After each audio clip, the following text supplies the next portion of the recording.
லட்சுமி தேவிக்கு உகந்தது தாமரை. இவர் செல்வத்திற்கும் செழிப்பிற்கும் அதிபதி. தாமரை பூதான் உகந்தது என்றாலும் ரோஜா போன்ற அழகு மற்றும் மனம் நிறைந்த சிவப்பு அல்லது இளஞ்சிவப்பு மலர்கள் இவரை அலங்கரிக்க பயன்படுத்தப்படுகின்றன.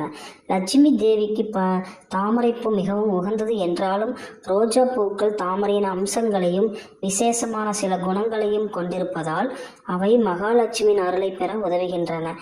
அதன் அம்சம் நிறம் இளஞ்சிவப்பு.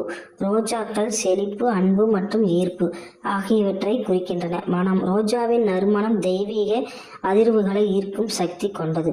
இது வீட்டில் உள்ள எதிர்மறை ஆற்றலை நீக்கி தெய்வீக சக்தி நிலைநிறுத்தும். தாமரையின் அம்சம்.